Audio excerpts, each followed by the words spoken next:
The night fear shattered a story of 78 German women and 12 American nurses at Camp Shanks, 1944, Munich, Germany. The year is 1984. An old woman sits alone in a small house on the outskirts of the city. Her silver hair is pulled back in a neat bun, the way she has worn it for decades. Her eyes, once bright blue, like the Bavarian sky, have faded with the years. But today those eyes glisten with tears. She holds a letter in her trembling hands.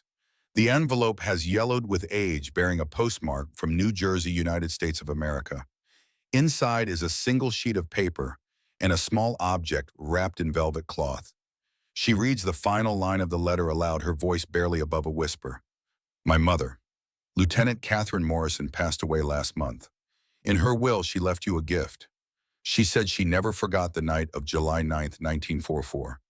She said that night changed the way she saw the world, and she hoped it changed yours too. The old woman unfolds the velvet cloth with careful fingers.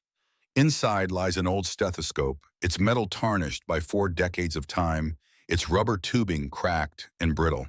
She touches the cold metal, and suddenly she is no longer in Munich in 1984. She is standing on the intake yard of Camp Shanks, New York, 40 years earlier, when she was a 20-year-old girl trembling with terror. That old woman is Elena Hoffman, and this story begins on the night her fears shattered into 1,000 pieces. If you have ever wondered what happened when German prisoners first encountered American compassion during World War II, stay with me. Because what these 78 women experienced in the next few hours would challenge everything they believed about their enemy, about war, and about the nature of human kindness. July 9th, 1944, 3:45 in the afternoon, a sweltering summer day on the east coast of the United States. The military transport truck rattled along the dirt road leading into Camp Shanks, New York. Its engine growled like a wounded animal. Clouds of reddish-brown dust billowed behind it, hanging in the humid air like a curtain. Inside the canvas-covered truck bed, 78 German women sat crammed together on 2 long wooden benches. No one spoke a word. No one dared look at each other.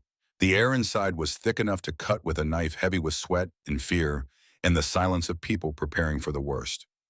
Elena Hoffman, 20 years old, sat wedged into the far corner of the truck. Her blonde hair was matted with sweat and road dust plastered to her forehead in limp strands. Her pale blue eyes stared straight ahead at nothing, seeing nothing, focused entirely inward. She was trying to remember her mother's face. The last time she saw her mother was 6 months ago, when Elena left Bavaria to report to the communications office in France. Her mother had stood in the doorway of their small house, hand raised in farewell, lips moving with words Elena could not hear over the rumble of the truck engine. Now sitting in a different truck on a different continent, Elena wondered if her mother was still alive. She wondered if her mother knew where she was. She wondered if her mother would ever learn what happened to her daughter. Elena was not a soldier. She had never fired a weapon in her life. She was just a typist, a 20-year-old girl who had been swept into the machinery of war because there were no other choices left. Her father had died at El Alamein in 1942. Her mother had raised her alone after that, working as a seamstress, taking in mending and alterations to keep them fed. When the army needed people who could type, Elena volunteered. The pay was better than anything else available to a young woman with no connections. She thought she would sit in a safe office, typing harmless dispatches, waiting for the war to end. 3 weeks ago, the office near Cherbourg, where she worked, was bombed. She ran outside, ran into the forest, ran until her legs gave out beneath her. Then she was captured. And now she was here on American soil with no idea what tomorrow would bring. She did not know that in the next few hours, everything she believed about the enemy, about war, about human nature would be overturned completely. She did not know that 40 years from now, an American woman would send her a tarnished stethoscope, and she would weep when she held it in her hands. But before she could understand any of that, she had to survive this night. And this night she was certain would be the worst of her life. Beside Elena sat Helga Braun, 41 years old, a seamstress from Hamburg. Her calloused hands kept turning in her lap, fingers moving in the familiar motion of threading a needle through fabric, even though there was no needle, no fabric, nothing but empty air and the memory of work. Helga's husband had died in the Hamburg bombing raids of 1943. Her daughter, 15 years old, had disappeared in the same attack. Helga never found the body. She never learned whether her child had survived or perished in the flames. After that, she volunteered for military service. Not out of patriotism. There was nothing patriotic left in her. She volunteered because she had nothing left to lose. She thought the war would kill her and she would be reunited with her husband and daughter. The war did not kill her. Instead, it brought her here to this truck, to this moment, waiting for whatever terrible thing came next. Near the front of the truck, Greta Weber, 34 years old, former German army nurse, sat with her eyes closed, breathing in slow, measured counts. She had served in a field hospital on the Eastern Front. She had seen things there that she never spoke about, things that visited her in nightmares, things that had carved hollow spaces in her soul. She knew exactly what could happen when women fell into enemy hands. She had witnessed it. She had heard the screaming. She had seen the empty eyes of women who had survived what she refused to name. And now, sitting in this truck bound for an American prison camp, she prepared herself to become one of them. If you believe these women had every reason to fear what awaited them, comment the word fear. If you think their terror was exaggerated, hit like and subscribe to follow this story to its end.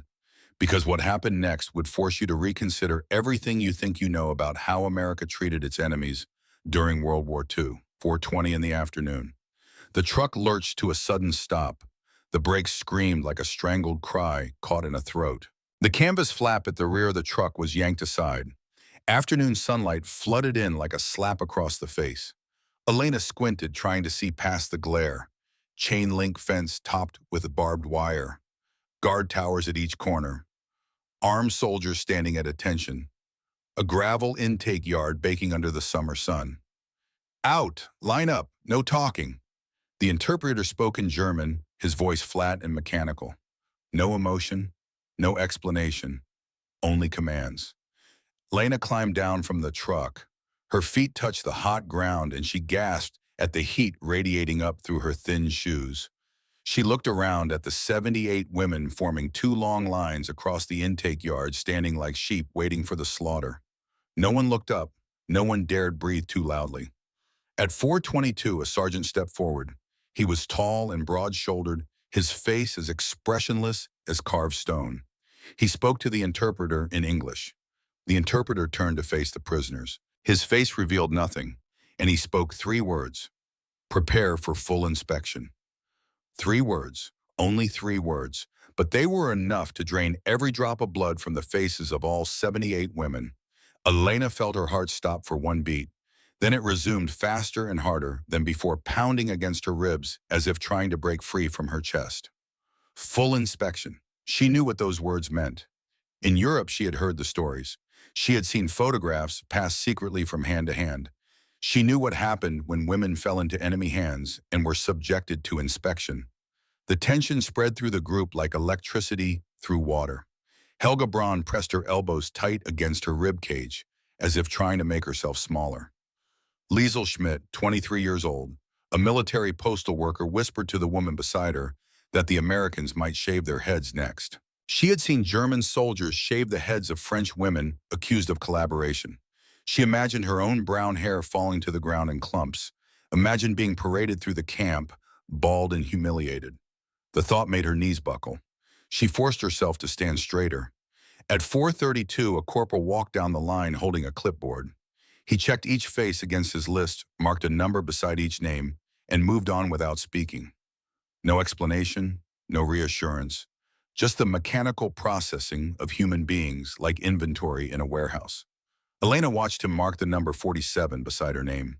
She thought he was cataloging them for public exposure, the kind used to break morale, the kind she had heard about in whispered stories from the Eastern Front. The silence made everything worse. Silence magnified every fear. Silence became the enemy. At 4:41, the sound of metal wheels rolling across gravel cut through the silence. Every eye turned toward the gate. A medical cart was being pushed across the yard. On it sat a stack of white gowns neatly folded. Cotton. Thin. The kind worn in hospitals during examinations.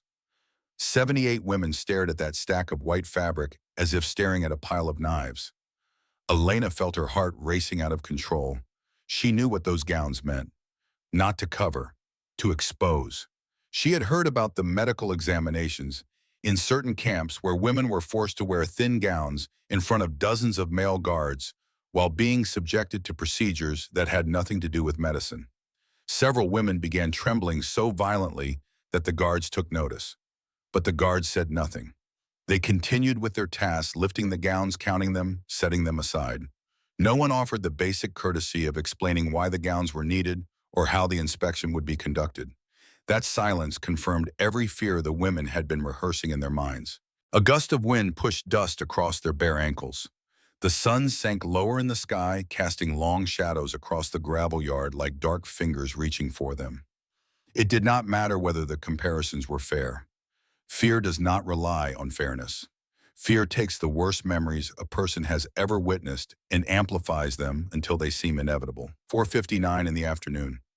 The metal door of the intake building began to open, slowly at first, then wide. Every woman in the yard stiffened, as if a single electric pulse had run through all 78 bodies at once. Elena pressed her arms against her sides, bracing for impact. She told herself that whatever happened, she would not scream. She would not give them the satisfaction of seeing her terror. The door swung fully open, and what stepped through that doorway matched nothing that any of them had imagined. 12 women in crisp United States Army Nurse Corps uniforms walked out in formation. White caps pinned perfectly in place, polished shoes gleaming in the late afternoon light, identification badges catching the sun like small mirrors. They walked in pairs, shoulders straight, chins lifted, moving with the disciplined precision of soldiers on parade. No male guards, no rough hands reaching for the prisoners, no shouted commands. Just 12 women standing there looking at 78 terrified German prisoners with calm, professional eyes. Elena blinked, then blinked again. Her brain refused to process what she was seeing because it did not fit any scenario she had prepared for in her mind. One of the nurses stepped forward. She was perhaps 31 years old with brown hair pulled back beneath her white cap, shoulders straight as a ruler. She looked out at the frightened faces before her, and then she spoke. Not in English, in German. Clear, precise German without hesitation or awkwardness. You are safe. No man will examine you. Every procedure will be conducted by us and only us. The interpreter repeated her words, but half the prisoners had already understood. They heard safety before they heard language. The reaction was not relief. Not yet. Terror does not vanish in an instant. It melts slowly like ice under pressure. Some women blinked rapidly, confused. Some looked at the nurse's hands, searching for hidden restraints or concealed weapons. Instead, they saw thermometers, medical forms, and neatly folded cotton gloves.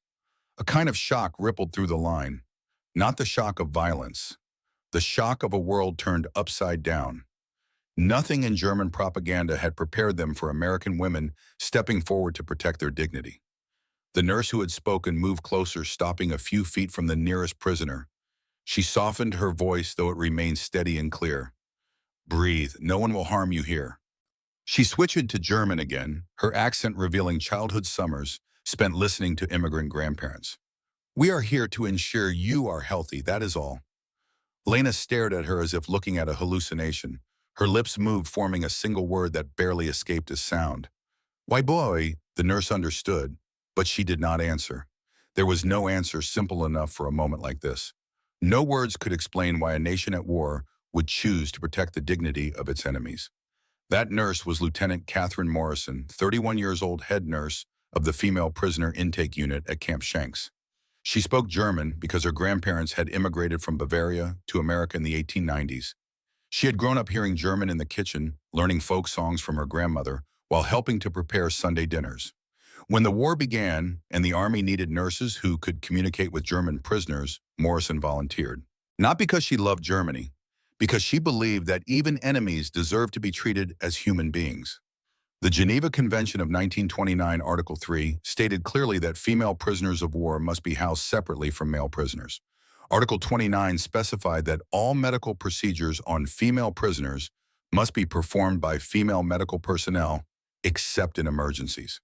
The United States Army followed those regulations, not because they pitied the enemy, because they believed that law and procedure were what separated civilization from barbarism.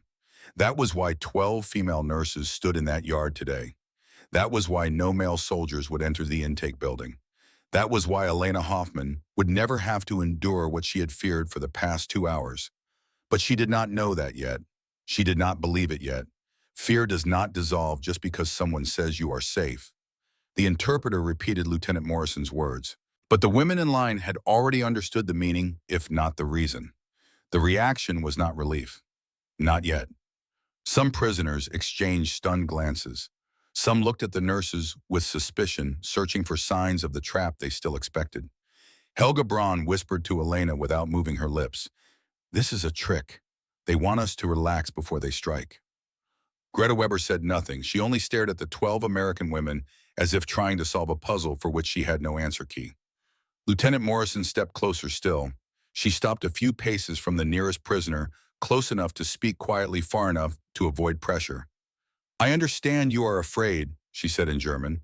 "I understand you do not trust me. You do not need to trust me right now. You only need to watch what we do, and then you will decide for yourself." At 5:08 in the afternoon, the first group was guided through the metal doors into the intake building. Elena was among them. She stepped through the doorway, bracing herself for the torture chamber her imagination had painted during the past 2 hours. She braced for darkness, for shouting, for rough hands pulling her into a corner. Instead, she stepped into a medical clinic. Fluorescent lights hummed overhead, bright, but not harsh, casting clean white rectangles across the tile floor. The air smelled faintly of rubbing alcohol and boiled cotton, the smell of hospitals, the smell of safety.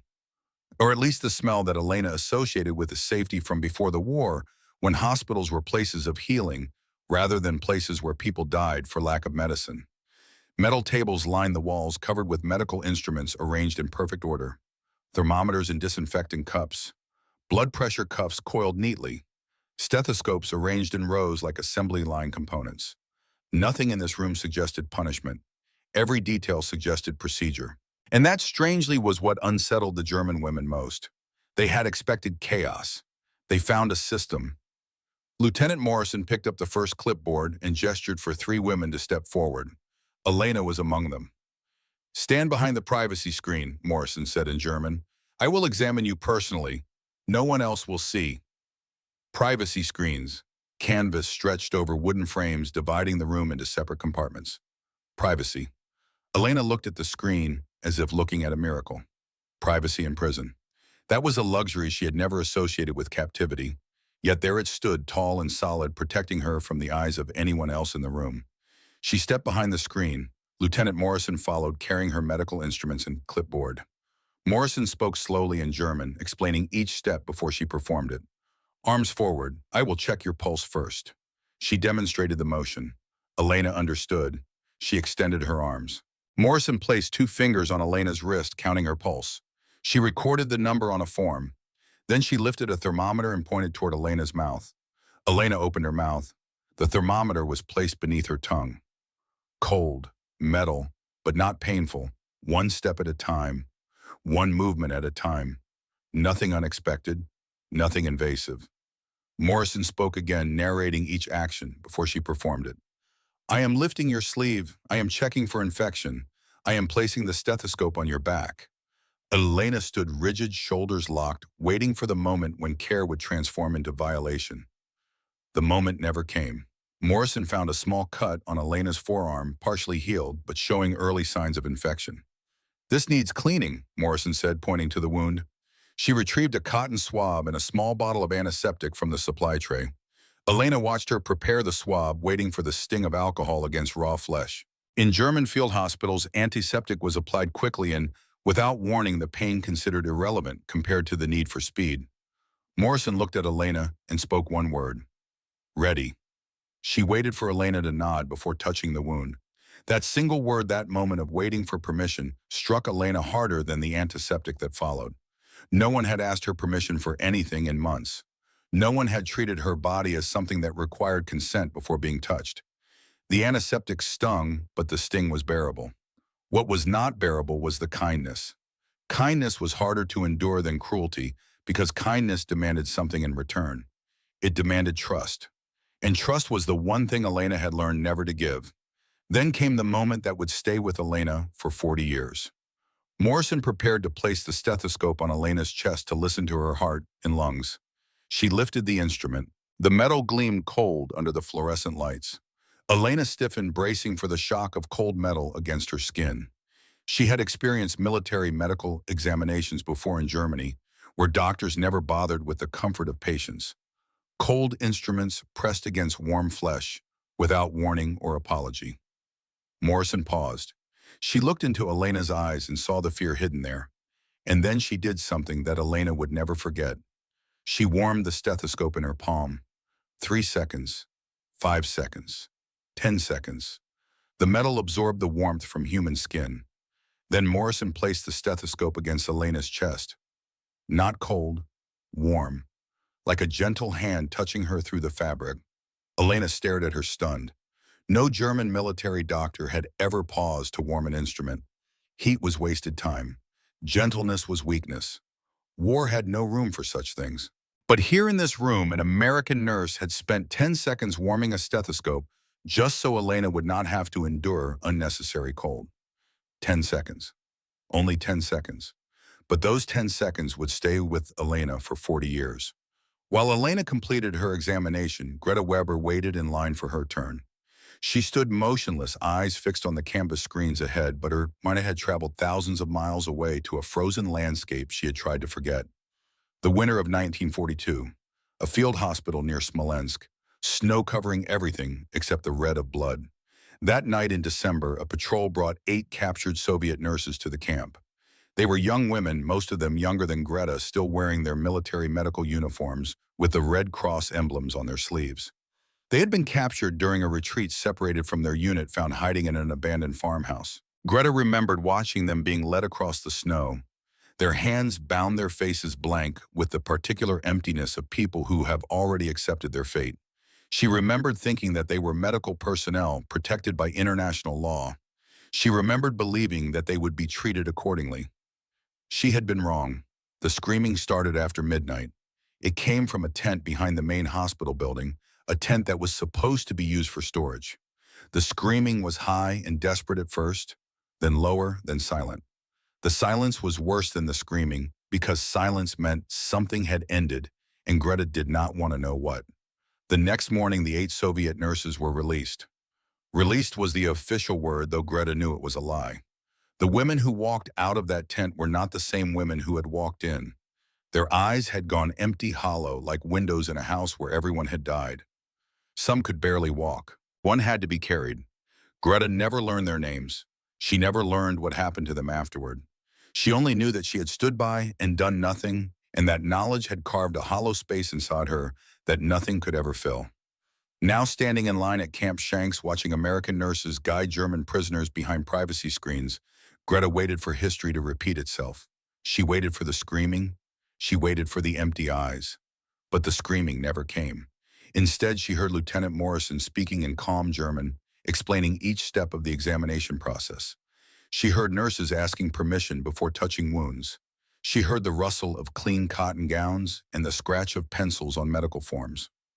When Greta's turn came, she stepped behind the privacy screen with her jaw clenched and her hands balled into fists. She was ready to fight. She was ready to resist. She was ready to die before she would submit to what she believed was coming. Nurse Margaret Sullivan, 28 years old, red-haired with freckles scattered across her cheeks, looked at her and saw the tension in every line of her body. She recognized that posture. She had seen it before in prisoners who had witnessed things they could not speak about. Sullivan called for Lieutenant Morrison, who came immediately. "You were a nurse," Morrison said quietly in German. It was not a question. Greta's eyes widened slightly. "How did you know?" "The way you looked at the medical supplies, the way you watched us work, only someone trained in medicine would notice those details." Morrison paused, choosing her next words carefully. "I do not know what you saw on the Eastern Front. I do not know what you've experienced. But I want you to understand something. What happens in this room is medicine. Only medicine. Nothing else." Greta stared at her, searching for the lie hidden behind the words. She found nothing but steady eyes and a voice that did not waver. "Why should I believe you?" Greta asked. "You should not," Morrison replied. "Not yet. Belief comes from evidence, not from words. So watch. Watch everything we do, and then decide."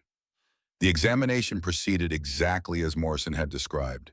Temperature, pulse, blood pressure, inspection for wounds or infections, every step announced before it was performed. Every touch preceded by explanation. When it was over, Greta stood in silence for a long moment. Then she spoke, her voice barely above a whisper. In Smolensk, they did not announce anything. Morrison did not ask what had happened in Smolensk.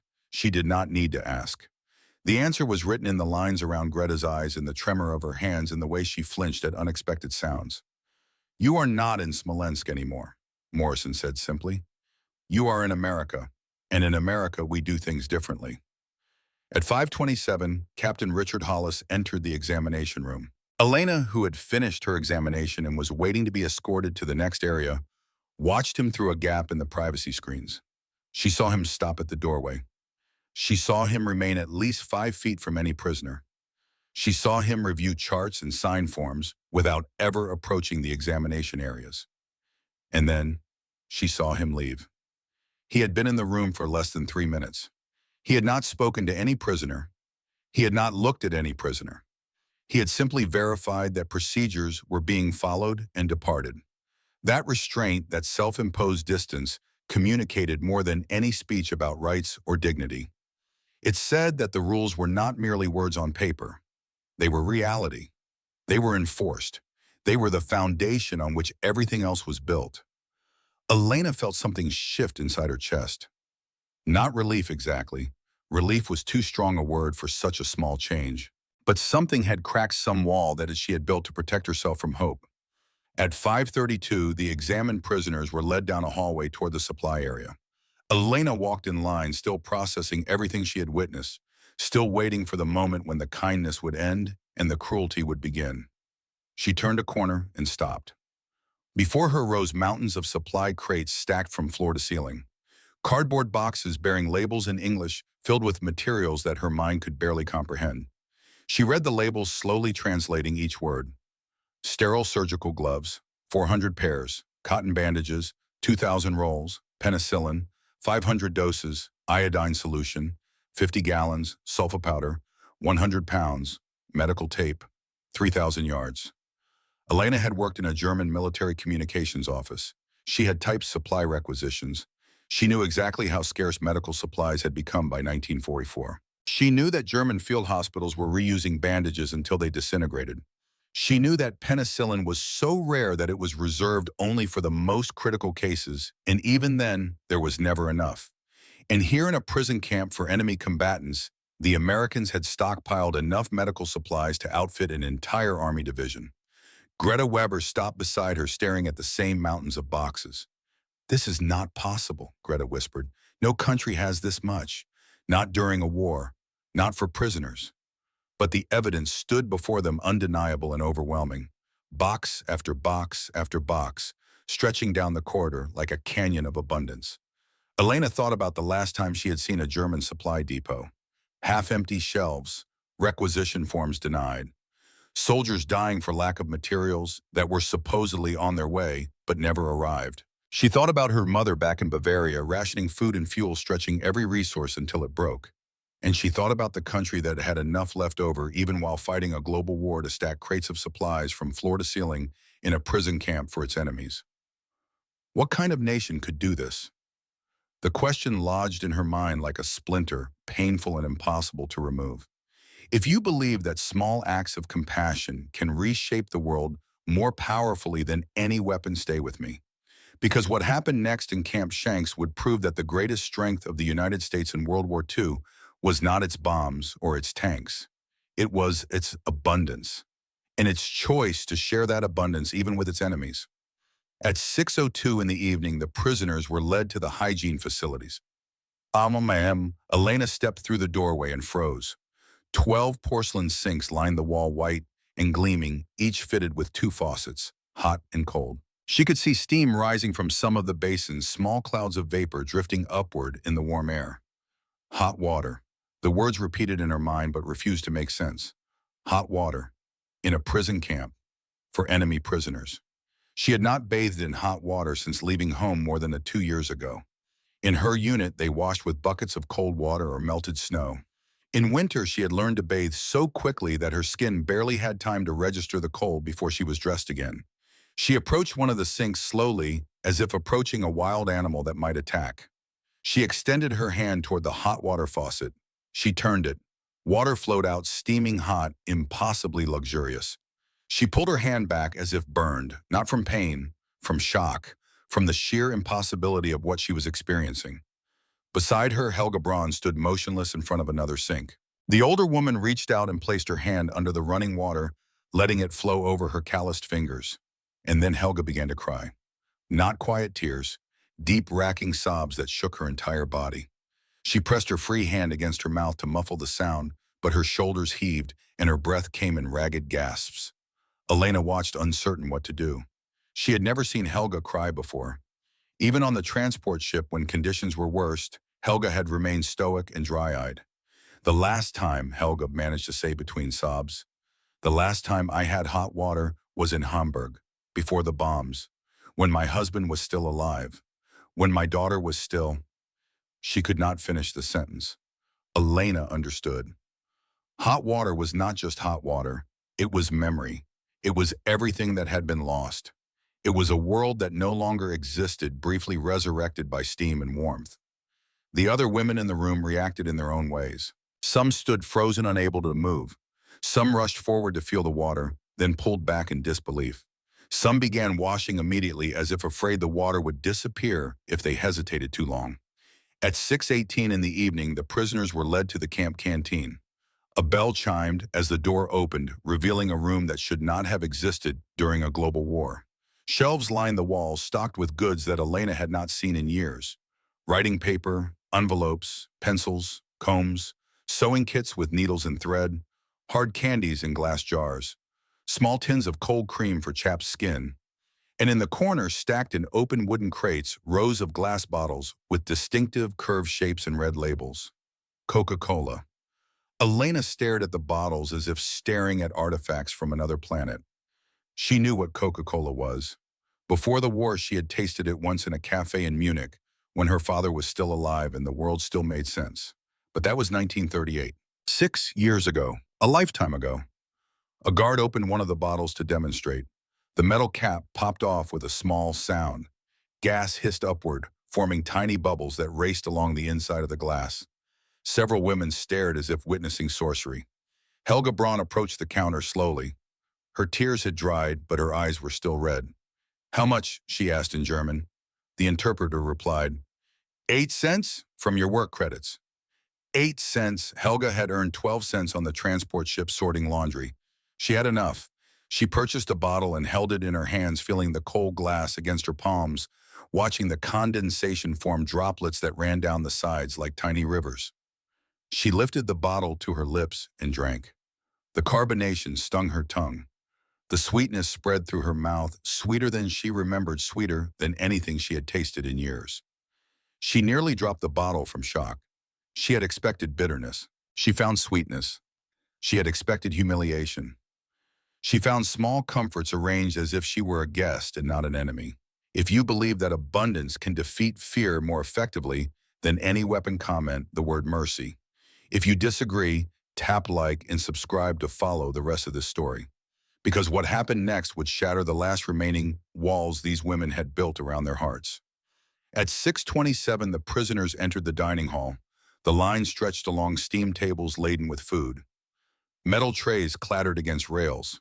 The air was thick with the smell of potatoes and carrots and meat stew and bread warm enough to steam when broken.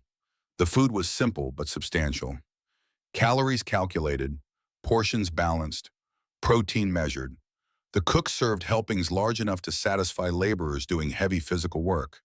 Elena received her tray and looked down at its contents. Beef stew with potatoes and carrots, steamed vegetables, fresh bread with a golden crust and soft white interior, a glass of cold milk. She could not remember the last time she had eaten a meal like this. In Germany, rations had been cut in half since 1943. Bread was mixed with sawdust to stretch the flour. Meat had become a luxury reserved for soldiers at the front. Fresh vegetables had vanished from markets entirely. And here in an enemy prison camp, she was being served more food than many German families saw in a week.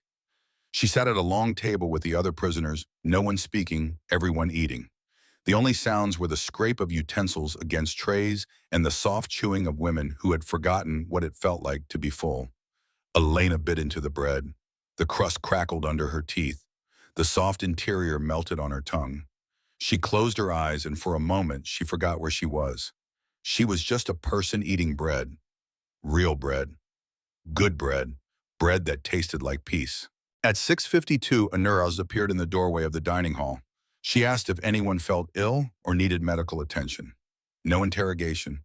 No probing questions about military units or commanders or operations. Just a simple question about health. Elena looked up from her empty tray and studied the nurse's face. She was young, perhaps 25, with brown hair pinned beneath her white cap. Her expression held nothing but professional concern. Anyone feel dizzy, nauseous, any pain? The prisoners shook their heads. The nurse nodded, made a note on her clipboard, and departed. That was all. No demands, no threats, just health care offered, without conditions. At 7:02, the prisoners were escorted to the barracks. Elena walked through the door and stopped so suddenly that the woman behind her nearly collided with her back. Rows of bunk beds stretched from wall to wall, each fitted with a mattress thick enough to swallow a hand when pressed. Not straw, not canvas stretched over wooden slats. Real cotton mattresses, the same type used in Army training bases for American recruits. Elena had slept in cellars, bomb shelters, barns, and on bare wooden planks during the worst years of the war. A warm mattress felt like a hallucination. It felt wrong. It felt impossible. A corporal pointed to a rack of blankets, stacked 6 feet high against the wall. Camp Shanks had received 60,000 blankets that summer, enough to cover every prisoner bed from New York to Virginia. Elena touched the fabric hesitantly. Thick, soft, heavy enough to trap warmth even in the coldest winter. Liesel Schmidt, the 23-year-old postal worker who had feared having her head shaved, whispered that officers back in Germany had never been issued bedding this clean. At 7:14, a nurse returned with a tray of ointments and bandages. She moved through the barracks quietly, treating cracked knuckles, small burns, infected cuts. Nothing dramatic, nothing invasive, just simple medical care offered without fanfare or expectation. Each touch chipped away at the psychological armor the German women had built to survive. They had learned to tense at every approaching hand. Now they fought the urge to lean into those same hands for reassurance. War had taught them that gentleness was dangerous because it was always temporary. Tonight it did not feel temporary.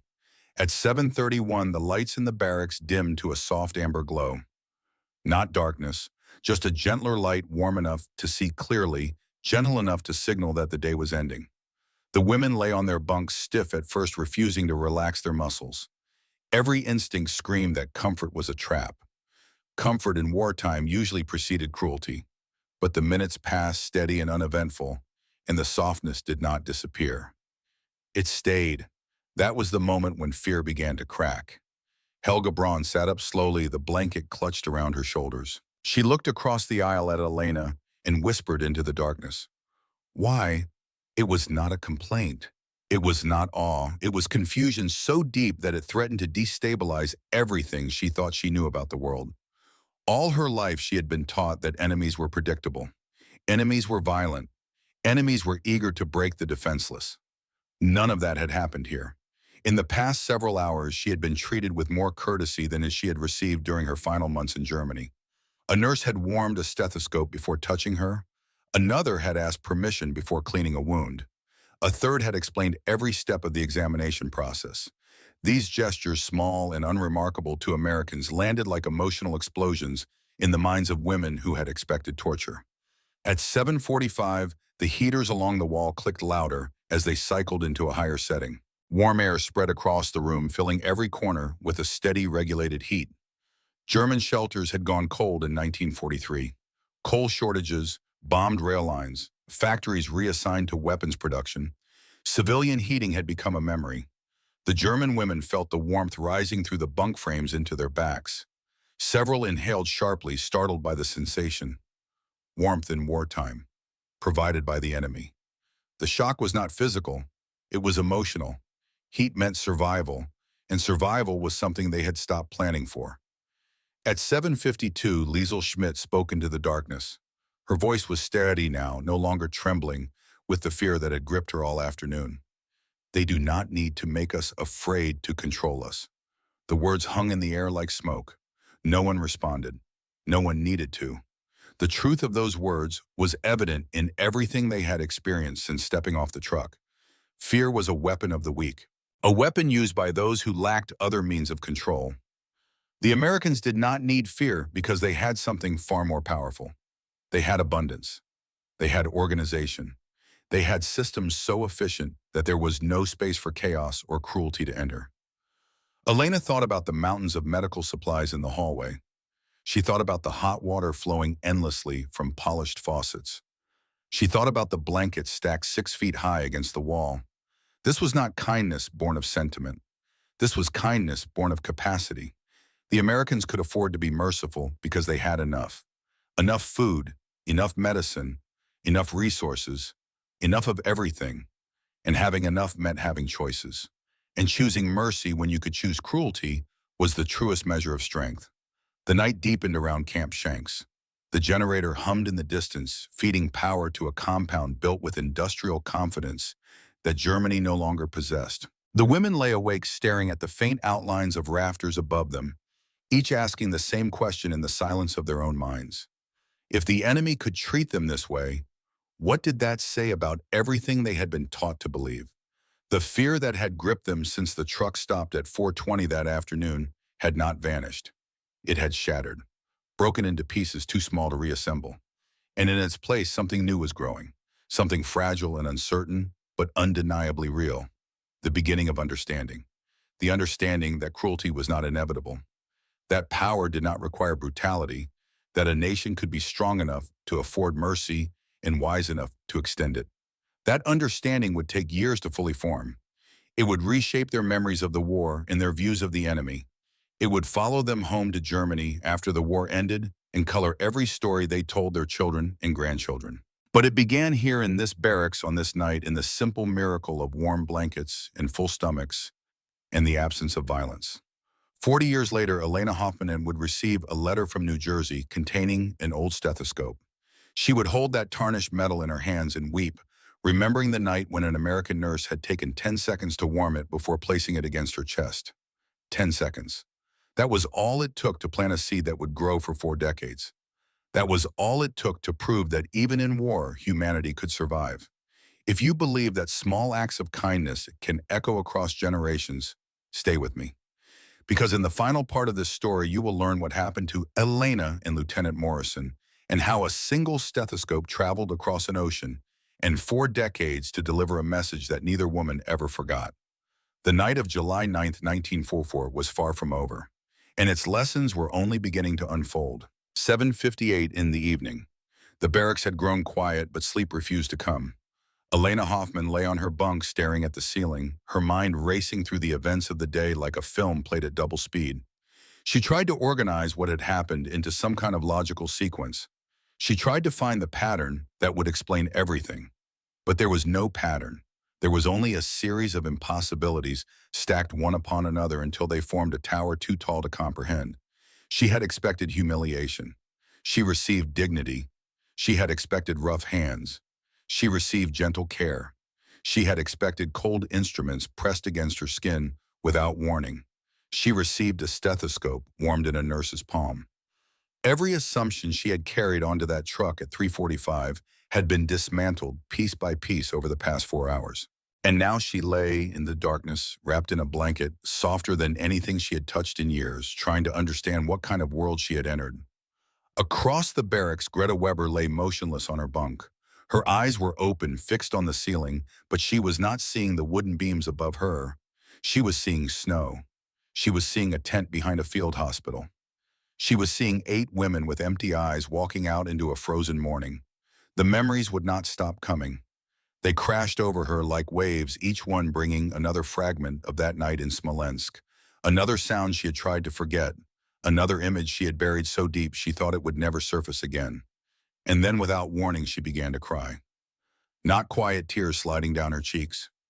Deep, wrenching sob that tore through her body like physical blows. She pressed her face into the pillow to muffle the sound, but her shoulders shook and her breath came in ragged gasps that she could not control. Elena heard the sound and sat up slowly. She looked across the aisle at Greta, uncertain what to do. In the dim light, she could see the older woman's body convulsing with grief. "Are you all right?" Elena whispered in German. Greta did not answer immediately. She needed several minutes to regain enough control to speak to find words for what was tearing her apart. "I saw it," she finally said, her voice raw and broken. "I saw what we did to them. The Soviet women. I heard the screaming.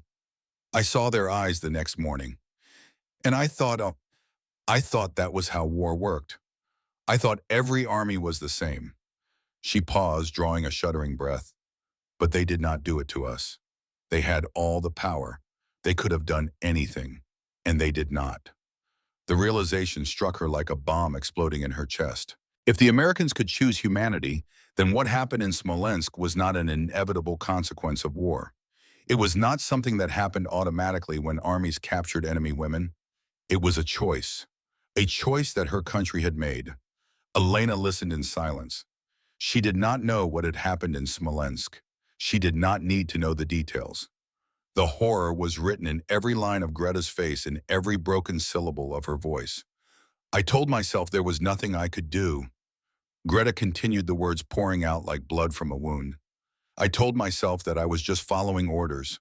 I told myself that it was war, and war had different rules. But those were lies. I knew they were lies even then. I just did not want to admit it." She turned her head to look at Elena, her eyes red and swollen in the dim light. "I have carried that guilt for 2 years. I thought this would be my punishment. I thought the Americans would do to us what we did to them. And part of me believed I deserved it." Elena did not know what to say. What words could address such a confession? What comfort could she offer to a woman who had witnessed atrocities and done nothing to stop them? "But they did not punish us," Greta whispered. "They warmed a stethoscope. They gave us hot water and clean blankets and food. They treated us like human beings."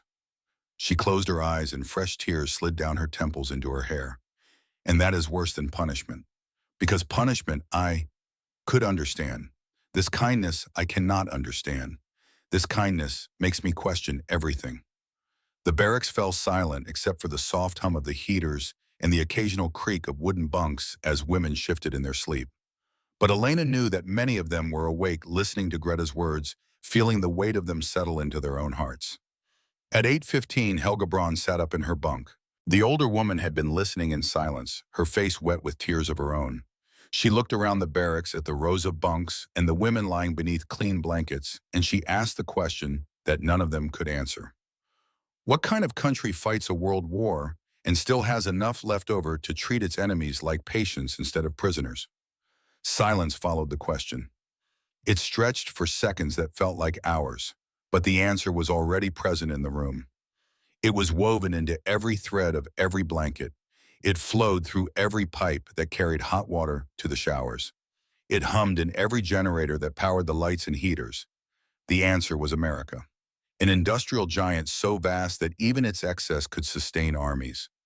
A nation so confident in its power that it did not need to prove anything through brutality. A system so organized that even prisoner intake followed procedures designed to preserve human dignity. None of the German women had been prepared for this. Their propaganda had told them that Americans were soft, undisciplined, incapable of sustained effort. Instead, they found a machine that operated with terrifying efficiency, a machine that extended its reach even to the well-being of captured enemies. The night deepened around Camp Shanks. One by one, the women drifted into exhausted sleep. But Elena remained awake, her mind turning over the events of the day like stones in a tumbler, examining each one from every angle. She thought about the letter she had written earlier that evening, 3 sentences on a piece of paper that the Americans had provided. "Mother, I am alive. I am being treated well. Do not worry about me."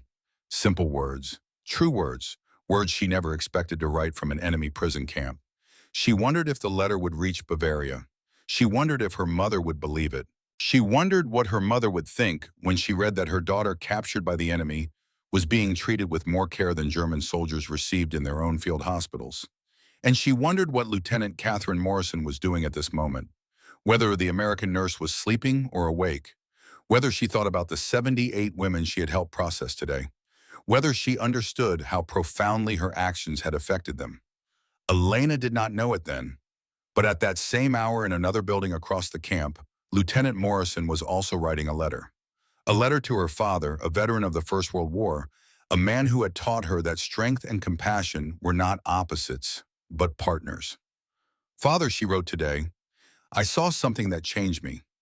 I saw fear dissolve from the eyes of women who had expected torture. I saw enemies become human beings right before my eyes. I saw what happens when we choose kindness instead of vengeance. I am proud to be American tonight, Father, not because we are stronger than them, because we are strong enough to treat them with dignity. 2 letters, 2 women, 2 sides of a war, but the same lesson about what it meant to be human. Now let me take you forward in time, 40 years forward to a small house in Munich, where an old woman sits alone with a letter in her hands. Munich, Germany, 1984. Elena Hoffman, now 60 years old, placed the letter on the table before her. Her hands trembled slightly. She had read it 3 times already, and each time she had wept. The letter came from Sarah Morrison, daughter of Lieutenant Catherine Morrison, the nurse who had spoken those words of safety on July 9, 1944. Elena unfolded the letter again and read the words that had traveled across an ocean to find her. Dear Mrs. Hoffman, my mother passed away last month. In her final years, she often spoke about a night at Camp Shanks when she watched fear dissolve from the eyes of 78 German women. She said that night helped her understand why she had become a nurse. She told me about a young woman, perhaps 20 years old, with blonde hair and blue eyes. The young woman looked at her with terror, then with confusion, then with something like wonder. My mother said she never forgot those eyes. In her final weeks, she often asked me whether that young woman had survived the war, whether she had built a good life, whether she remembered that night as clearly as my mother did. My mother died before she could find the answers, but in her will, she left you a gift. The stethoscope she used that night, she said she hoped it would find its way back to the young woman with the blue eyes. I do not know if you are that woman, but your name appears on the prisoner manifest from Camp Shanks dated July 9, 1944. And you are the only person from that list I was able to locate. If you are the woman my mother remembered, please know that she never forgot you, and she hoped with all her heart that you had found happiness.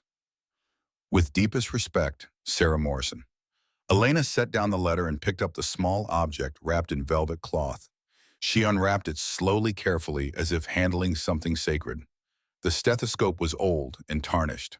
The metal had darkened with age. The rubber tubing had cracked and hardened.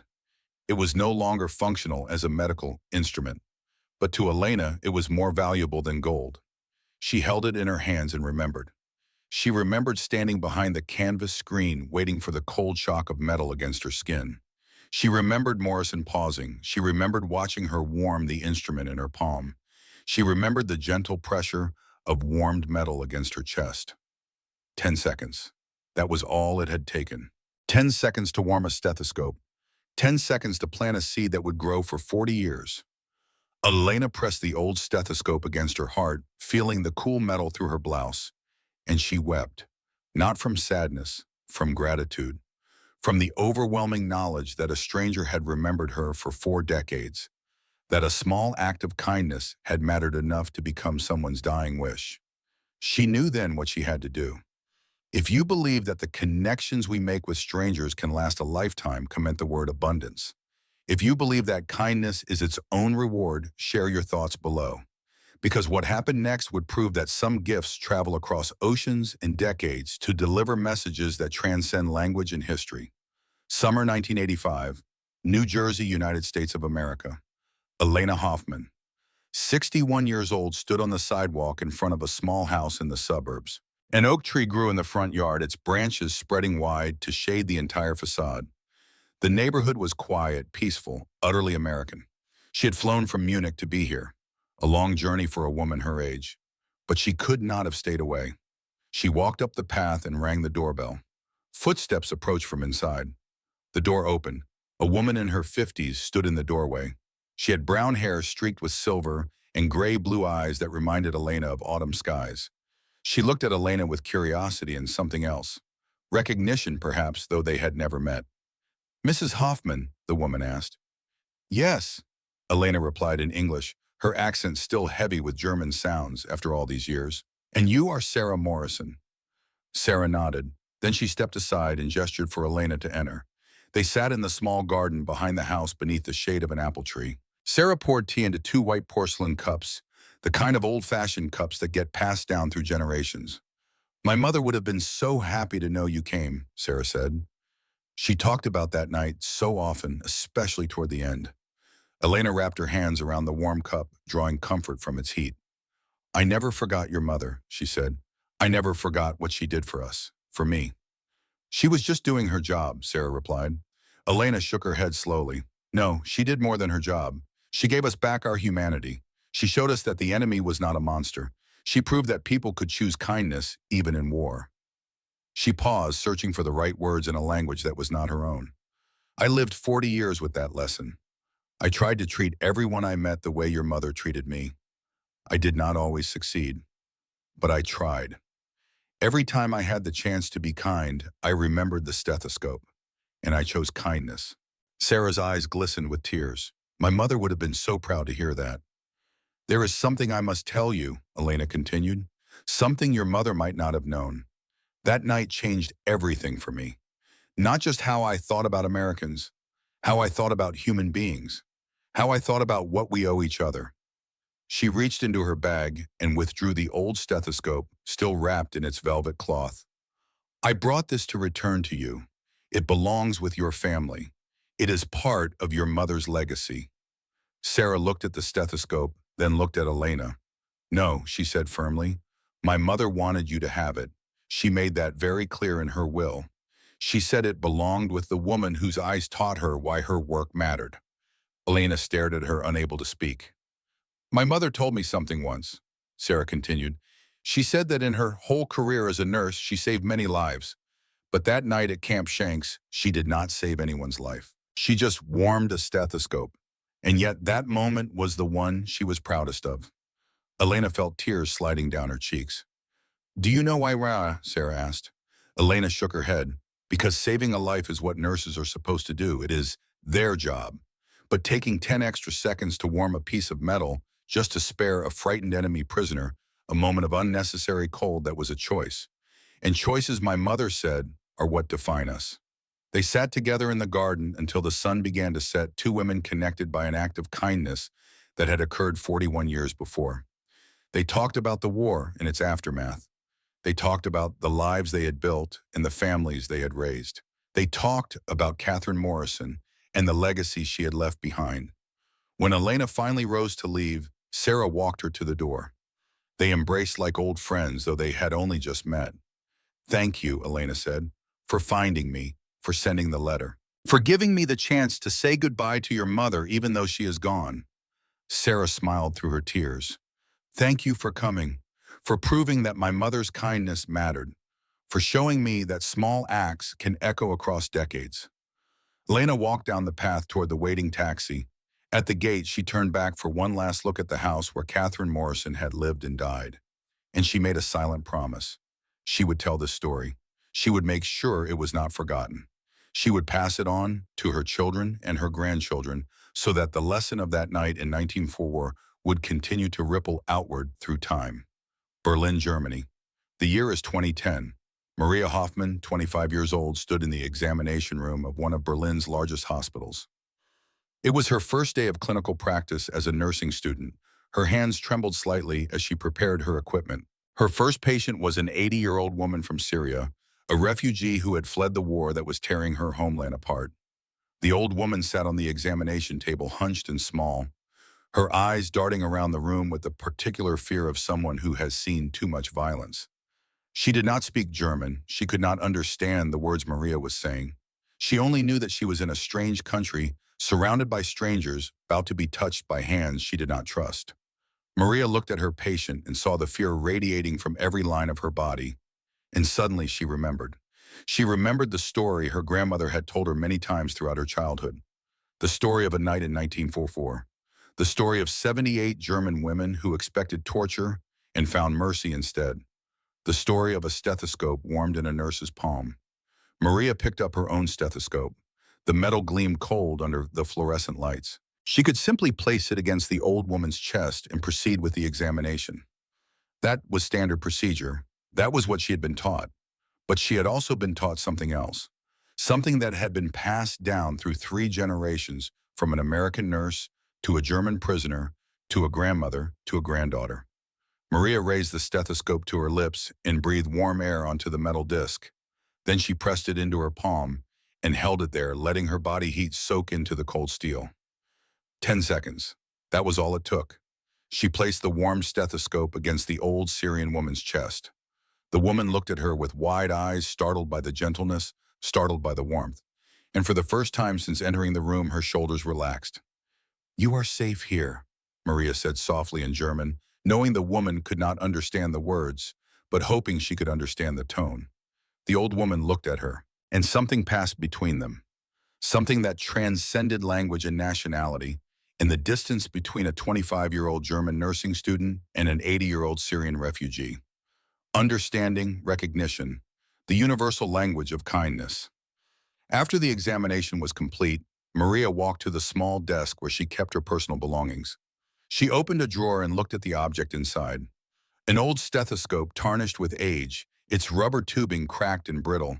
It had not been used as a medical instrument in decades, but it sat there in its velvet cloth, a reminder of where kindness came from and where it could go. Her grandmother had given it to her on the day she was accepted into nursing school. "This belonged to an American nurse named Catherine Morrison," her grandmother had said. "She used it on me in 1944 in a prison camp in New York. She took 10 seconds to warm it before placing it on my chest. And those 10 seconds changed my life." Her grandmother had pressed the stethoscope into her hands.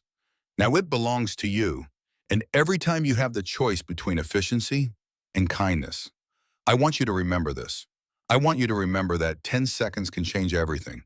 I want you to remember that how we treat the most vulnerable people, the most frightened people, the people we have power over, that is what defines us." Maria closed the drawer and returned to her work. She had more patience to see more examinations, to perform more opportunities, to choose kindness over mere procedure. And every time she picked up her stethoscope, she remembered. July 9th, 1944. That was the night when 78 German women learned that their enemies were human. That was the night when 12 American nurses proved that strength and mercy could coexist. That was the night when a single stethoscope, warmed for 10 seconds in a nurse's palm, began a journey that would span 4 decades and 3 generations. The women who stepped off that truck at Camp Shanks expected the worst that humanity could offer. Instead, they found something they had stopped believing existed. They found dignity in captivity. They found kindness from enemies. They found proof that even in the darkest times, people could choose to be decent. Not all of them survived the war. Not all of them made it home. But those who did carried the memory of that night with them for the rest of their lives. They told their children. Their children told their grandchildren. And the story spread outward like ripples from a stone dropped into still water. Elena Hoffman lived to be 86 years old. She died in 2010, the same year her granddaughter began studying nursing. In her final days, she often spoke about Camp Shanks, about Lieutenant Morrison, about the moment when fear gave way to wonder. Her last words to Maria, spoken just days before she passed, were these: "The Americans taught me something that night. They taught me that power is not the ability to destroy. Power is the ability to choose not to destroy when you have every reason to do so." 12 American women walked through that door and showed me that another world was possible. I spent my whole life trying to live in that world. Maria carried those words with her into her career. She became a nurse, then a head nurse, then a teacher of nurses. And every student who passed through her classroom learned the same lesson. Warm the stethoscope. Take the 10 extra seconds. Choose kindness when you could choose efficiency. Because that is how we change the world. Not through grand gestures or sweeping policies. Through small acts repeated daily, passed from one person to another like flames pass from candle to candle until the darkness retreats. In 1944, the United States of America was the most powerful nation on earth. Its factories produced more weapons, more vehicles, more supplies than any other country in history. Its armies fought on 2 fronts simultaneously and won on both. Its industrial capacity was so vast that it could afford to fight a world war and still have enough left over to treat enemy prisoners with dignity. But the true measure of that power was not the tanks or the planes or the bombs. The true measure was a nurse taking 10 seconds to warm a stethoscope. The true measure was hot water flowing from faucets in a prison camp. The true measure was 78 women expecting torture and finding mercy instead. That was the America that won World War II. Not just the America of military might, the America of abundance shared, the America of power restrained, the America of choices made in favor of humanity when cruelty would have been easier. If you believe this story deserves to be remembered, share it with someone who needs to hear it. If you believe that kindness is the greatest strength a nation can possess, leave a comment telling us what this story meant to you. And if you ever have the chance to warm a stethoscope or to take 10 extra seconds to make someone feel safe or to choose dignity over convenience, remember the night of July 9th, 1944. Remember 78 German women stepping off a truck expecting the worst. Remember 12 American nurses walking through a door offering the best. Remember that fear shatters not under the weight of greater fear, but under the gentle pressure of unexpected kindness. That is the lesson of Camp Shanks. That is the legacy of Lieutenant Catherine Morrison. That is the story of the night when fear shattered and something better took its place. Some say America won the war because of its weapons. Some say America won because of its soldiers. Some say America won because of its factories and its resources and its industrial might. But Elena Hoffman knew the truth. America won because it was strong enough to be kind, because it had enough to share even with its enemies, because it understood that the measure of a nation is not how it treats its friends, but how it treats those it has conquered. They won because they could afford to be merciful. And that mercy extended in 1,000 small acts across 100 prison camps, did more to change hearts and minds than any bomb could ever do. 40 years after the war ended, Elena Hoffman held an old stethoscope in her hands and wept. Not for what she had lost, for what she had found, for the proof that even in the darkest night, the light of human kindness can survive, for the knowledge that one small act performed with care can echo across generations, for the truth that we are not defined by our fears, but by our choices, and for the memory of a nurse named Catherine Morrison who took 10 seconds to warm a piece of metal and in doing so changed a stranger's life forever. This is the end of our story, but it is not the end of the lesson. The lesson continues every time someone chooses patience over frustration, every time someone offers help to a stranger, every time someone takes 10 extra seconds to make another person feel safe and valued and human. That is the legacy of Camp Shanks. That is what those 12 nurses gave to the world. And that is what you can give too, starting today. Thank you for staying with me through this story. Thank you for honoring the memory of those who lived it. And thank you for carrying their lesson forward into whatever challenges you face. May you always have the strength to choose kindness. May you always remember that small acts matter. And may you always believe, as Elena Hoffman learned to believe on that July night in 1944, that even enemies can become human when we treat them with dignity. The night when fear shattered is over. But its light continues to shine, the end.